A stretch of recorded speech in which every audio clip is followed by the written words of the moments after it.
ମୁଁ ବୁଝେଇ ଦଉ ଶୁଣ ଇଏ ଅନ କଥା ଆସ ଆଇଛନ୍ତି ସେଇଠି ମୁଁ ଆକୁ ଚିହ୍ନିଛି ବନ୍ଦ ରଖିଛି ଆମ ସାଙ୍ଗ କହୁଥିଲେ ଏଇ ଦି ମହାରାଜଙ୍କ ପାଇଁ ସେ ଆଜି କୁଆଡ଼େ ଜମିଦାର କେବଳ ସେତିକି ନୁହଁ ଭୂତ ଭବିଷ୍ୟ ମାନେ କାଳସର୍ପ ଦଂଶନ ଖଣ୍ଡନ ବଶୀକରଣ ସବୁଥିରେ ଇଏ ପାରଙ୍ଗମ। ଆଉ ଦକ୍ଷିଣା କଣ ବେଶୀ ନିଅନ୍ତିନି ନୁଭି ମଣିଷ ନୁହଁ ଖାଲି ନୂଆ ସାୟା ଦି ଖଣ୍ଡ ନିଅନ୍ତି ସେଇଥିପାଇଁ ଲୋକ ପରା କହନ୍ତି ସାୟା ବାବା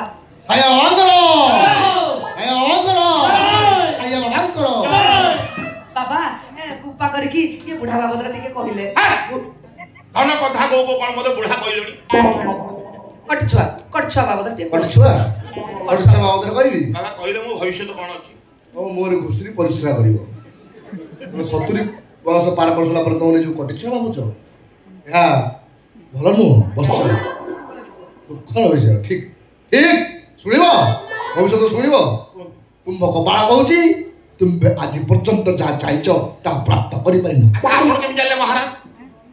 ଅନେକ ଜାଣିଛି ତୁମ୍ଭ ପାଇଁ ବଢା ହେଇଥିବା ଖାଦ୍ୟ ଅନ୍ୟ କିଏ ଖାଇ ପଳାୟନ କରୁଛନ୍ତି। ସତ୍ୟ ଏକଦମ ସତ୍ୟ। ତମେ ପରିଶ୍ରା କରୁଛ କମ କୁନ୍ଥଉଛ ଅଧିକା ତମର ପ୍ରୋବ୍ଲେମ ବହୁତ ବାହାରିଲାଣି। ହଁ ମହାରାଜ ତୁମ୍ଭ ପାଇଁ କଣ କହିବି ତମକୁ ଦେଖିଲେ ତ ବହୁତ କଥା କହିବାକୁ ଇଚ୍ଛା ହଉଛି କିନ୍ତୁ ତୁମ୍ଭର ମେନ୍ କଥା ହେଲା ଅନେକ ଝିଅଙ୍କ ସାଙ୍ଗରେ ପାପ ସମ୍ପର୍କ ଅଛି ମା ପାପ ସମ୍ପର୍କ ତମର ପ୍ରବଳ କୋଉଟା କହିବି ଆପଣ କଣ ଜାଣିଛନ୍ତି ଏଠି କଣ ଧରୁଛ ଆଉ ତଳକୁ ଧର ଜାଗା ତମେ ସୁଯୋଗ ପାଇଲ ଧରି ପାଇଲନି। ମହାରାଜ ଆଉ କଣ କହିଲେ ଭବିଷ୍ୟତ କଥା ପାଇଁ ଅନେକ ବିବାହ ପ୍ରସ୍ତାବ ଆସିଥିଲେ ମଧ୍ୟ ତୁମେ ଏପର୍ଯ୍ୟନ୍ତ ବିବାହ କରିପାରିନ। ଅତ୍ୟନ୍ତ ହୃଦୟ ତ୍ୟାଗ ମହାରାଜ। ତୁମ ବାମ ପକ୍ଷରେ ଏକ କଳା ଯାଇ ଅଛି ମହାରାଜ ଅଛି ଅଣ୍ଟା ତଳେ କିଛି ନାହିଁ ଶୂନ୍ୟ ଶୂନ୍ୟ ମହାଶୂନ୍ୟ କଣ କହିଲେ ବୁଝିପାରିଲିନି। କିଛି ନାହିଁ ଅଣ୍ଟା ତଳେ ପ୍ରବଳ ମାତ୍ରାରେ ଯାଦୁ କାଛୁ କୁଣ୍ଡିଆ ଖାଲି କୁହନ୍ତୁନି ମୁଁ ଜାଣିଗଲି ଆପଣ ହଉଛନ୍ତି ସାକ୍ଷାତ ଈଶ୍ୱର। ଜାଣିଗଲଟି ଆଗରୁ ଜାଣିନଥିଲ ଆଗେ ଦକ୍ଷିଣା ତାପରେ ଯାଇ ବାକି କାମ। ମହାରାଜ କି ପ୍ରାଞ୍ଜଳ ସଂସ୍କୃତ କହୁଛନ୍ତି ଏହା ଆମ୍ଭର କିଛି ବାହାଦୁର ନୁହ ବଚ୍ଚ ଏହା ପ୍ରବଳ ତପସ୍ୟାର ଫଳ। ଆଉ କଣ ଆଉ ମହାରାଜ ବଚ୍ଚ ମହାରାଜ ତୁମେ ଜୀବନରେ ଯାହାକୁ ପରମ ମିତ୍ର ଭାବୁଛ ସେଇ ତୁମର ପରମ ଶତ୍ରୁ। ଆବଶ୍ୟକ ପଡ଼ିଲେ ତମ ଆତ୍ମାକୁ ସେ ହତ୍ୟା କରିଦେଇପାରେ। ଆଚ୍ଛା ଏଥିରୁ ମୁକ୍ତି ପାଇବାର କିଛି ରାସ୍ତା ନାହିଁ? ଅନେକ ରାସ୍ତା ଅଛି ତନ୍ମଧ୍ୟରେ ଏକ ରାସ୍ତା ତମକୁ ଦେଖାଉଛି ଅଶ୍ୟ ରାସ୍ତା ଦେଖାଅ। ମହାରାଜ ଆସିଲେ କହିଲେ ମୋ କାନରେ କଣ ଜାଣିଛନ୍ତି?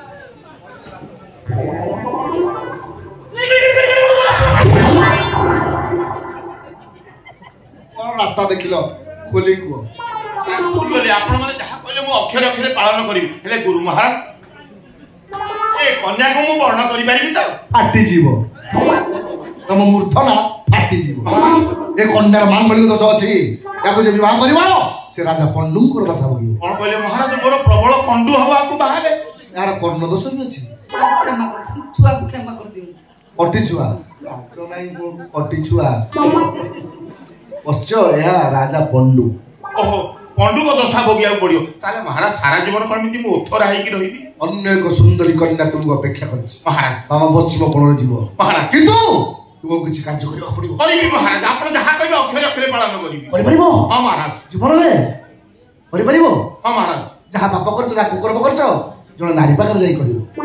ସେ ନାରୀଟି ଅତ୍ୟନ୍ତ ବିଶ୍ୱସ୍ତ ଆବଶ୍ୟକ। ଠିକ ଅଛି ମହାରାଜ ଆପଣ ଏଇଠି ଥାଆନ୍ତୁ ମୁଁ ଆପଣଙ୍କ ପାଇଁ ଦକ୍ଷିଣା ସ୍ୱରୂପ କିଛି ନେଇକି ଆସିବି।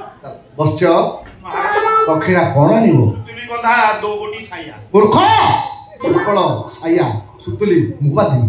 ଚାଲ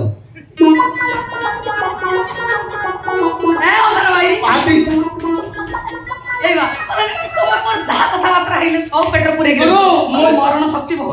ହାରାମଜାଦା ଆମେ କଥା ହଉଛୁ ଗୁଣ୍ଡା ଗୁଣ୍ଡି ତୁ ଅନଉଛୁ କଣ? ଗୁରୁ ଭକ୍ତି ତୋର ନାହିଁ ରେ ଗୁରୁ ଗୁରୁମା ଗୁଣ୍ଡା ଗୁଣ୍ଡି ଅନଉଛି ମାନେ ଆଖି ହଉଛି ତାହେଲେ ଗୁରୁ। ହଁ କଣ କହୁଛୁ? ବିଶ୍ୱାସ ତମେ ତ କହିଲ ବୁଢା ବିଶ୍ୱାସ କଲାଣି କହୁଛୁ ତମ ମରଣ ଶକ୍ତି ବହୁତ।